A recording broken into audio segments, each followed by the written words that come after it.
Dubai में नाकाम हुआ है ईरान का हमला, क्योंकि ईरान लगातार दुबई को निशाना बनाते हुए नजर आ रहा है। ऐसे में दुबई ने भी अपने यहाँ पर इंटरसेप्टर्स को अलर्ट कर दिया है। अब यहाँ पर जो हमला करने की कोशिश की गई थी वो पूरे तरीके से नाकाम हो गया है। हवा में इंटरसेप्ट पूरी मिसाइल्स कर ली गई है। इंटरसेप्ट ने ईरानी मिसाइल को यहाँ पर तबाह कर दिया है, जिसकी वजह से आसमान से गिरता हुआ जलता हुआ मलबा दिखाई पड़ा है। तो ये पूरी खबर क्या है, दुबई में ये जो हमला हुआ उसे पूरी तरीके से असफल किया गया।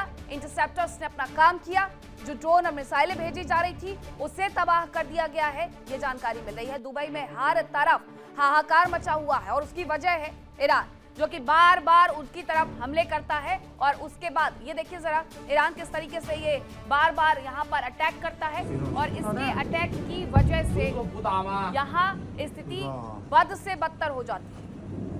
लेकिन इस बार ईरान की मिसाइल को इंटरसेप्ट किया गया है, ईरानी मिसाइल को तबाह कर दिया गया है और आसमान से गिरता हुआ जो मलबा है वो नजर आ रहा है। जरा आप ऊपर तक अगर नजरें डालेंगे तो वहां से गिरता हुआ मलबा नजर आ रहा है और ये भेजा गया जो ड्रोन था, जो मिसाइल्स थी, उसका ये मलबा बताया जा रहा है। एक और बड़ी खबर आ रही है, उसका भी रुख कर लेते हैं। खबर यह है कि यूएई में एयरबेस पर ईरान का एक बड़ा अटैक देखने को मिला है। ये जानकारी मिल रही है कि यूएई में एयरबेस पर ईरान ने बड़ा अटैक किया था। अल-मिनहाद बेस पर ऑस्ट्रेलिया के ठिकानों पर हमला किया गया था। एयरबेस की जो मेडिकल फैसिलिटी है उससे नुकसान पहुंचाया गया था और वहीं एयरबेस की मेडिकल फैसिलिटी को नुकसान पहुंचाने की जानकारी मिल रही है। ये बड़ा हमला किया गया है, तो ये बड़ी जानकारी आ रही है। एक एक करके हर जगह एयरबेस जो अमेरिका के मौजूद हैं उसे नुकसान पहुंचाया जा रहा है ईरान की तरफ से, और वो ये कह रहा है साफ तौर पर कि अमेरिका ने जो किया है उसे उसको भुगतान करना पड़ेगा। और भुगतान के तौर पर ये ताबड़तोड़ हमले किए जा रहे हैं, जिसकी वजह से मिडिल ईस्ट के और देशों को भी नुकसान हो रहा। अब ये दो खबरें हैं, एक तरफ दुबई में जो अटैक हुआ इंटरसेप्टर की मदद से ड्रोन को और मिसाइल को इंटरसेप्ट करके गिरा दिया गया, उसका मलबा गिरता हुआ आसमान में देखा गया है। दूसरी खबर यह है कि यूएई में एयरबेस पर ईरान का जो बड़ा अटैक हुआ है उसमें अल-मिनहाद बेस पर ऑस्ट्रेलिया के ठिकानों पर हमला हुआ है। एयरबेस की मेडिकल फैसिलिटी को इसकी वजह से नुकसान पहुंचा है। ये दो बड़ी जानकारियां मिल रही है जो ये बता रही है कि ईरान खुन्नस खाए बैठा हुआ है, हर तरफ वो हमला करते हुए नजर आ रहा है। अब ऐसे में आज युद्ध का 19वां दिन, लेकिन अभी इस युद्ध में कितनी तबाही हुई है इस रिपोर्ट में देखिए।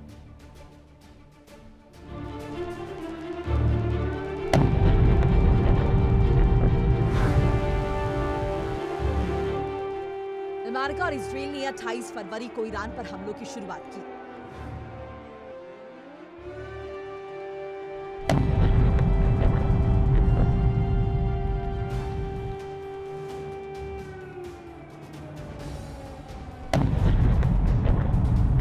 शुरुआती दौर में अयातुल्लाह अली खामेनी समेत कई टॉप लीडर्स और कमांडर्स की मौत के रूप में उन्हें बड़ी कामयाबी मिली।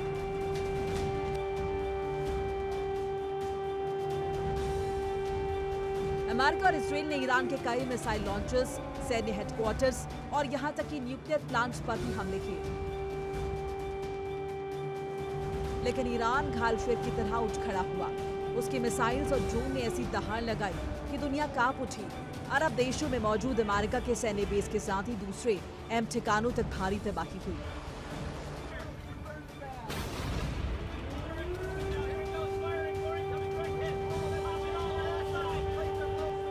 होर्मुज में ईरान ने ऐसी सख्ती की कि दुनिया भर में तेल और गैस के लिए हाहाकार मच गया। कच्चे तेल की कीमतें बढ़ने लगी।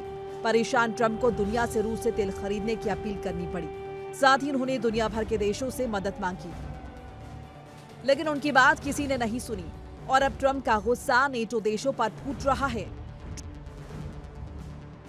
ट्रंप ने साफ तौर पर कहा कि नेटो देश उनके अभियान में शामिल नहीं है, लेकिन नेटो के फैसले से उन्हें कोई हैरानी नहीं हुई। उन्होंने साफ तौर पर कहा कि अमेरिका को नेटो देशों की मदद की जरूरत नहीं है। अमेरिका दुनिया का सबसे शक्तिशाली देश है और वो अपनी सुरक्षा से कोई समझौता नहीं करेगा।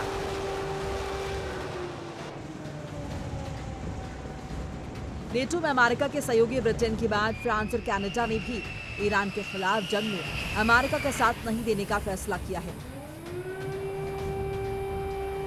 फ्रांस के राष्ट्रपति इमानुएल मैक्रों ने साफ किया कि मौजूदा हालात में स्ट्रेट ऑफ हॉर्मुज को खोलने के लिए उनका देश किसी सैन्य अभियान में हिस्सा नहीं लेगा।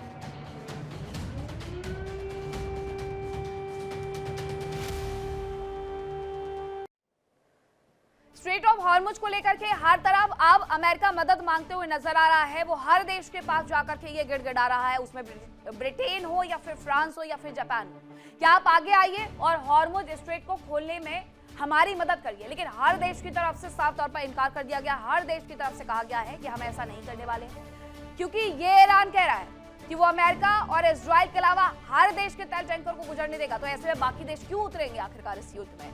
अब जंग में क्यों ट्रंप अकेले पड़ गए हैं, जरा उसके कारण जान लीजिए। क्या आप हमारा साथ देंगे? ऑस्ट्रेलिया ने कहा बिल्कुल भी नहीं। ऑस्ट्रेलिया की तरफ से साफ तौर पर इनकार कर दिया गया है। इसके अलावा और भी इस देश में इस लिस्ट में नाम शामिल है और देशों के जापान, उसकी तरफ से भी सीधे इनकार किया गया है कि इस जंग में कोई किसी का साथ नहीं देगा। ऑस्ट्रेलिया ने नो कहा, जापान ने भी नो कह दिया है।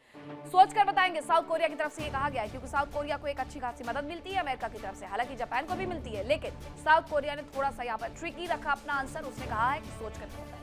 इटली की तरफ से साफ इनकार कर दिया गया। इटली की तरफ से भी कह दिया गया है कि हम इस युद्ध में नहीं उतरेंगे और कोई भी यूरोपियन कंट्री इस युद्ध में नहीं उतरना चाहती। वो नहीं चाहती कि अमेरिका की तरह ही उसके देश का भी नुकसान हो जाए। तो ये सच है। ऑस्ट्रेलिया से लेकर के जापान, इटली तक सबकी तरफ से इनकार कर दिया गया है कि वो इस युद्ध में नहीं उतरने वाले हैं। फ्रांस ने भी इनकार कर दिया है। एम्बर मैक्रो की तरफ से साफ कहा गया है कि नहीं, कतई नहीं उतरेंगे। अब ऐसे में अमेरिका एक और जिद लेकर के आ गया है कि हिजबुल्लाह और आईआरजीसी को ही कम से कम आतंकी घोषित कर दो। उस पर भी बाकी देशों ने मुकरने की शुरुआत कर दी। उनकी तरफ से भी वो रुख नो में ही रहा है। ब्रिटेन भी यही कह रहा है, सोचकर बताएंगे। हालांकि ब्रिटेन की तरफ से पहले इनकार किया गया था, लेकिन जैसे ब्रिटेन की कुछ संपत्तियों को निशाना बनाया गया, उसके बाद ब्रिटेन ने अपने सैन्य बेसिस को खोल दिया था और कहा था कि हम मदद देंगे, लेकिन अभी भी वो कह रहा है कि हम सोच करके बताएंगे। अब एक और खबर आ रही है। खबर यह है कि ईरान को मदद दी जा रही है। किसकी तरफ से दी जा रही है? रूस की तरफ से दी जा रही है। और ये बार बार रूस पर आरोप भी लगते हैं कि वो मदद पहुंचा रहा है, ईरान को इंटेलिजेंस मुहैया करवा रहा है, सैटेलाइट डेटा दे रहा है। रूस पर ये आरोप लगे हैं। ड्रोन टेक्नोलॉजी दी जा रही है रूस की तरफ से। ये भी कहा जा रहा है यूएस के ठिकानों को टारगेट कर रहा है ईरान, और वो इसीलिए कर पा रहा है क्योंकि रूस की तरफ से एकदम सटीक जानकारी दी जा रही है। यूएस के ठिकानों को लेकर के ये सटीक जानकारी मिल रही है। ड्रोन टेक्नोलॉजी दी जा रही है रूस की तरफ से। रूस की तरफ से MI-28 दिए जा रहे हैं, सैटेलाइट डेटा दिया जा रहा है। ऐसे में ईरान को बहुत हद तक मदद मिल रही है कि इस युद्ध में जब भी वो निशाना साधता है, उसका निशाना एकदम अचूक रहता है, चूकता नहीं है उसका निशाना। जिस जगह पर वो टारगेट करता है उस जगह पर वो तबाही लेकर के आता है। मिडिल ईस्ट की तमाम कंट्री जहां पर अमेरिका का एयरबेस बना हुआ है, वहां पर इतने सटीक हमले किए गए हैं ईरान की तरफ से कि हर बार नुकसान अमेरिका के एयरबेस को पहुंचा है। इसीलिए ये आरोप लग रहे हैं रूस पर कि उसने जो आवश्यक सूचनाएं हैं वो लीक कर दी हैं, वो उसकी तरफ से ईरान को मुहैया करवाई जा रही हैं, हथियार मुहैया करवाए जा रहे हैं। MI-28 भेजा गया। युद्ध के शुरुआत के पहले से MI-28 वहां पर मौजूद था, जो आसमान में उड़ान भरते हुए नजर आया था। ऐसे में ये भी आरोप लगे कि यूएस के ठिकानों को टारगेट करने की जानकारी भी रूस की तरफ से दी जा रही है। अब खबर यह है कि अमेरिका के ईरान पर हमले लगातार जारी हैं। हमलों के बाद ईरान में भारी तबाही देखने को मिल रही है। हालांकि ये हमले अमेरिका से ज्यादा इजराइल की तरफ से किए जा रहे हैं। तो आप ये कहें कि इजराइल की तरफ से ये हमले जारी है तो बिल्कुल गलत नहीं होगा, क्योंकि हमलों के बाद लगातार हम देख रहे हैं कि ईरान में तबाही आई हुई है। दूसरी तरफ अमेरिका कुछ वक्त के लिए साइलेंट मोड पर चला गया है। अमेरिका इन हमलों में पूरी मदद जरूर कर रहा है इजराइल की, लेकिन इसके साथ साथ थोड़ा साइलेंट मोड पे ही उसका नजर आ रहा है, जो कि आगे आने वाली तबाही का संकेत भी दे रही है। अब ये जरा तस्वीरें आप देख लीजिए। इस युद्ध के दौरान 19 दिन में जो तस्वीरें निकल करके सामने आई हैं, वो ये बता रही है कि ईरान के अंदर किस कदर तबाही मचाई गई है। ये तबाही अमेरिका और इजराइल मिलकर के मचाते हुए नजर आया है। इजराइल आगे आगे, अमेरिका पीछे पीछे पूरा सहयोग देते हुए। तो ये स्थिति बनी हुई है इस युद्ध के दौरान, जहां अमेरिका इजराइल ईरान पर मिलकर के हमले कर रहा है। हमले के बाद ईरान में तबाही का आलम देखने को मिलता है। ये तस्वीरें उसी की गवाही है। हर बड़ा शहर, हर महत्वपूर्ण शहर तबाह हो चुका है ईरान का।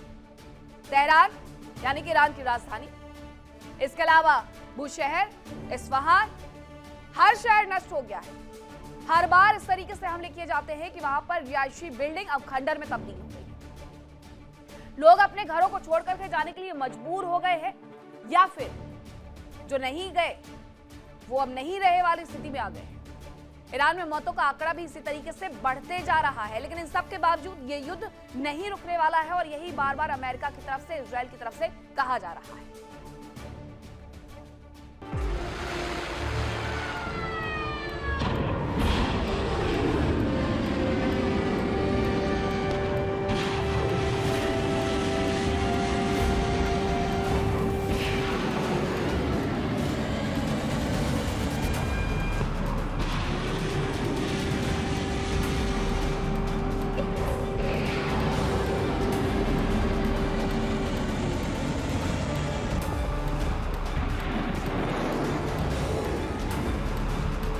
अमेरिका और इसराइल ने जिस जोश और तेजी से ईरान पर जवाब अभियान शुरू किया था, अब वो ठंडा पड़ता दिख रहा है।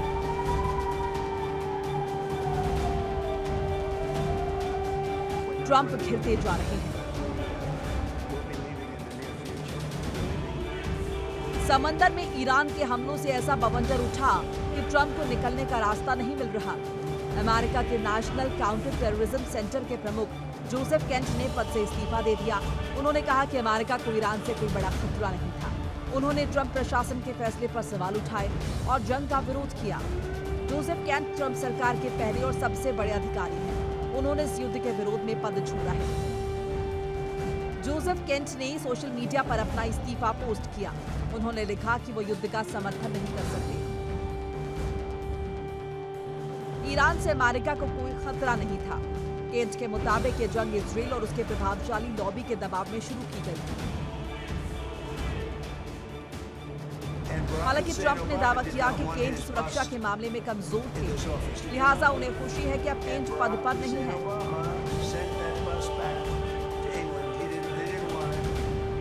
ट्रंप का दावा है कि केंट को लगता है कि ईरान खतरा नहीं है। हालांकि office of the director of nation intelligence ने इस पर कोई रिएक्शन नहीं दिया। उधर ब्रिटेन के अधिकारी ने माना कि ईरान से डील हो जाती, लेकिन अमेरिका ने पहले ही हमला कर दिया। ब्रिटिश मीडिया ने सूत्रों के हवाले से दावा किया है कि ब्रिटेन के राष्ट्रीय सुरक्षा सलाहकार जोनाथन पॉवेल अमेरिका और ईरान के बीच हुई आखिरी बातचीत में शामिल थे और उन्होंने ये राय दी थी कि तेहरान ने अपने परमाणु कार्यक्रम को लेकर जो प्रस्ताव दिया था वो इतना अहम था कि उससे युद्ध को टाला जा सकता था।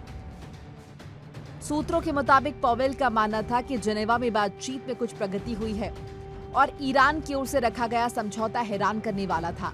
बातचीत खत्म होने के 2 दिन बाद और वियना में तकनीकी बातचीत के अगले दौर के लिए एक तारीख तय हो जाने के बाद अमेरिका और इसराइल ने ईरान पर हमला कर दिया। साफ है कि अपनों के दूर होने की वजह से अब ट्रंप अकेले पड़ते जा रहे हैं। देखिए इंडिया डेली 24/7 अब आपके स्मार्ट टीवी पर। इंडिया डेली मौजूद है सभी डिजिटल प्लेटफॉर्म पर लाइव और लगातार। इंडिया डेली 24/7 हर दिन राष्ट्र को समर्पित।